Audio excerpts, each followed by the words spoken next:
Hello guys, അപ്പോൾ ഇന്ന് ഞാൻ വന്നത് ഒരു സാധനം കാണിക്കാനാണ്. ഇത് കണ്ടോ, നമ്മൾ കോളേജിൽ സ്കൂളിലൊക്കെ പഠിക്കുമ്പോൾ കഴിച്ചിരുന്ന പുളിമിഠായില്ലേ, അതാണ് സംഭവം. നമ്മൾ ഇന്നലെ ജസ്റ്റ് ഷോപ്പിൽ ഗ്രോസറി വാങ്ങാൻ വേണ്ടി പോയപ്പോൾ കിട്ടിയതാട്ടോ. അപ്പോൾ ഞാൻ ജസ്റ്റ് ഇത് വാങ്ങി നോക്കി.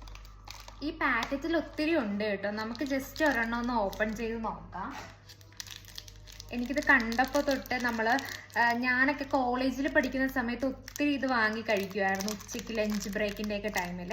അപ്പോൾ ഇത് കണ്ടപ്പോൾ എനിക്ക് ആ ഒരു ടൈമാണ് ഓർമ്മ വന്നത്. അപ്പം ഞാൻ ജസ്റ്റ് ഒന്ന് വാങ്ങി എന്തായാലും കഴിച്ച് നോക്കാമെന്നൊക്കെ കരുതി ഞാൻ ഒരു പാക്കറ്റിങ് എടുത്തു.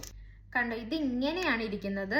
ഞാനൊക്കെ ഇത് വാങ്ങുന്ന സമയത്തെന്ന് പറഞ്ഞാൽ ഇതൊരു പ്ലാസ്റ്റിക് കവർ, ഒരു റെക്റ്റാങ്കിൾ ഷേപ്പ് പ്ലാസ്റ്റിക് കവർ വന്നിട്ട് അതിൻ്റെ അകത്ത് ഇങ്ങനെ ലിക്വിഡ് ഫോമിലായിരുന്നു. ഇതിപ്പോൾ ഒരു സോളിഡ് ആയിട്ടാണ് ഇതിൻ്റെ അകത്ത് വന്നിരിക്കുന്നത്. നല്ല മധുരമുണ്ട്. നമ്മൾ ആ ഒരു ടൈമിൽ കഴിച്ചിരുന്ന ടേസ്റ്റൊക്കെ അത് തന്നെ, പക്ഷെ ഇത് ഇങ്ങനെ ഒരു ഉണ്ടയായിട്ടാണ് കിട്ടുന്നത്. മറ്റേത് ഇച്ചിരി ലിക്വിഡ് ഫോം ആയിരുന്നു എന്നേ ഉള്ളൂ. വേറെ വ്യത്യാസമൊന്നുമില്ല, ടേസ്റ്റൊക്കെ സെയിം തന്നെയാണ് കേട്ടോ. എന്തായാലും എനിക്ക് ഒത്തിരി ഇഷ്ടപ്പെട്ടു. പണ്ടത്തെ ആ ഒരു ഓർമ്മയിലേക്കൊക്കെ പോകാൻ പറ്റി.